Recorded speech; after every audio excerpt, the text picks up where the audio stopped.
Le XXe siècle a apporté des progrès technologiques extraordinaires. Le développement de la science a atteint de tels sommets qu'il semble qu'il ne reste plus aucune tache sombre dans l'histoire.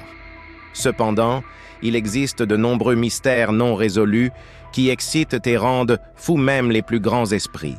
Mary Celeste est peut-être le mystère marin le plus célèbre. Il s'agit du deuxième navire le plus populaire après le Flying Dutchman. Certes, contrairement à cette dernière, Mary Celeste existe réellement. L'histoire mystique de ce brigantin est absolument réelle et donc bien plus effrayante. Début novembre 1872, le navire quitte le port de New York et se dirige vers les côtes de Gênes. À bord se trouvaient 8 marins et un capitaine accompagné de sa femme et de sa fille. Exactement un mois plus tard, il a été retrouvé à la dérive et abandonné. Les marins du navire britannique Dei Gratia, qui signifie en latin « grâce de Dieu », sont tombés dessus. Les voiles du brigantin étaient relevées. Il n'y avait ni vivants ni morts à bord. Aucun signe de détresse, d'accident ou de lutte n'a été trouvé. Il n'y avait pas de canot de sauvetage. Mais pourquoi l'équipage et les passagers ont-ils dû quitter le navire sans raison apparente? La situation dépasse tout simplement l'entendement humain. C'est dans la nature humaine de réfléchir lorsque rien n'est clair. Cela s'est produit cette fois aussi. Les gens disaient que le navire avait été en proie à des malheurs dès le début. Il s'appelait à l'origine Amazon. Mais après une série de malheurs, notamment la maladie soudaine et la mort de son premier capitaine et une collision avec un autre navire dans la Manche, il reçut un nouveau nom. Comme le montre sa triste fin, cela n'a pas aidé le navire. Personne ne pouvait expliquer pourquoi il était nécessaire d'abandonner le navire sain et sauf. Il y avait même des versions selon lesquelles un monstre marin était impliqué. Il n'existe aucune explication scientifique aux circonstances de ce qui est arrivé au Mary Celeste. La plupart des gens connaissent l'explosion de Tunguska, survenue en 1908 à la suite de la chute d'une météorite. La boule de feu avait un diamètre de près de 100 mètres. Cette énorme catastrophe a détruit environ 2000 km² de taïga et abattu environ 80 millions d'arbres en Sibérie.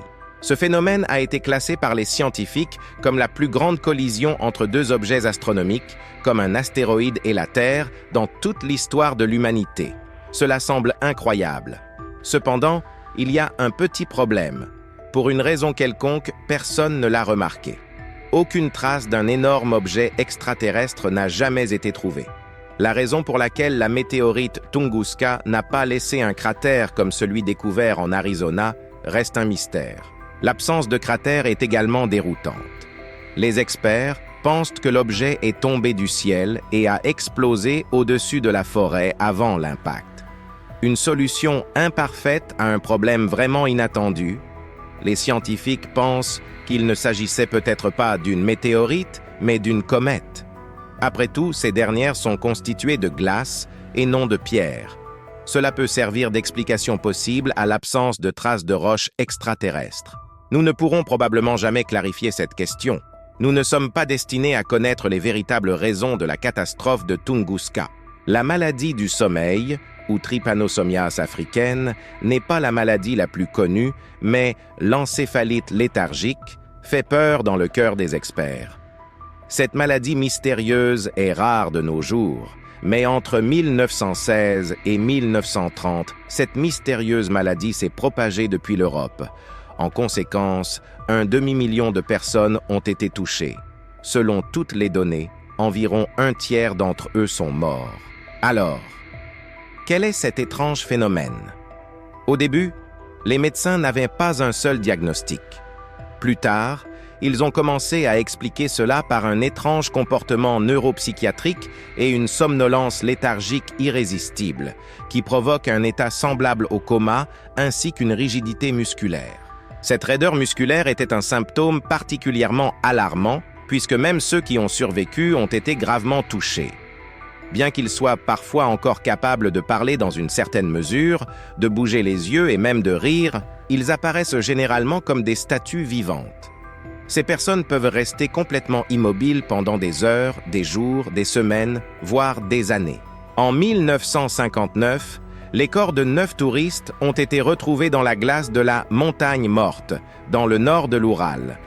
Un nom bien choisi, puisque cette horrible découverte est connue sous le nom d'incident du col Dyatlov, qui doit son nom au chef du groupe, Igor Dyatlov.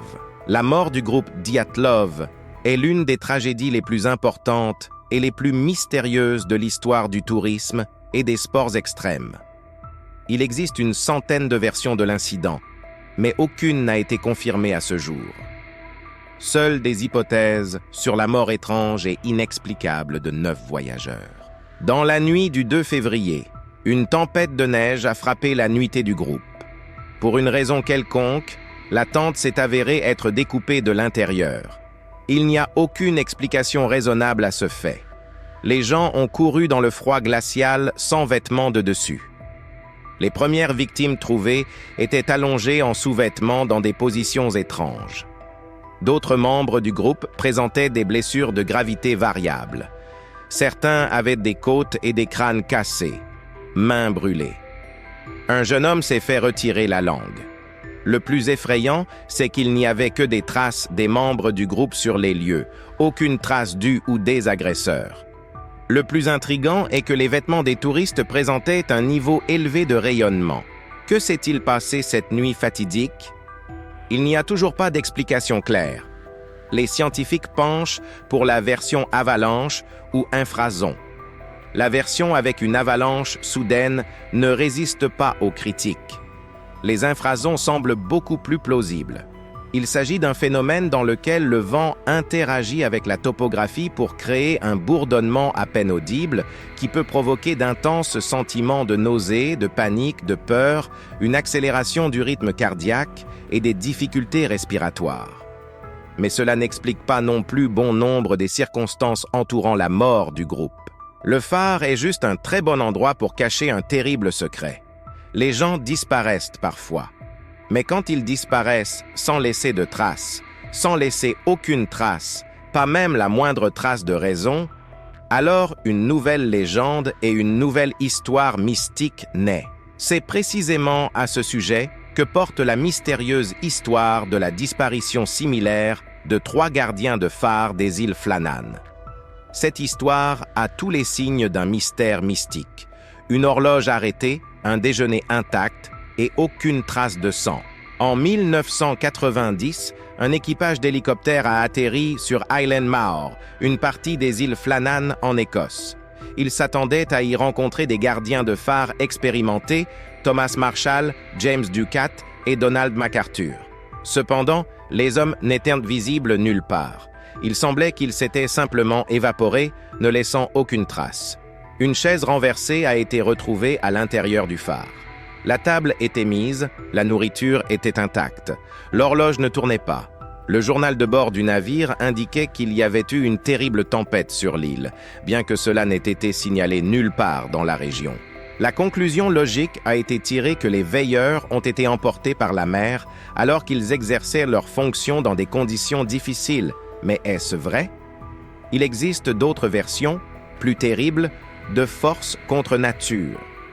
Certaines personnes prétendent qu'Eileen Mawr possède une certaine aura négative qui pousse les gens à se comporter de manière inappropriée.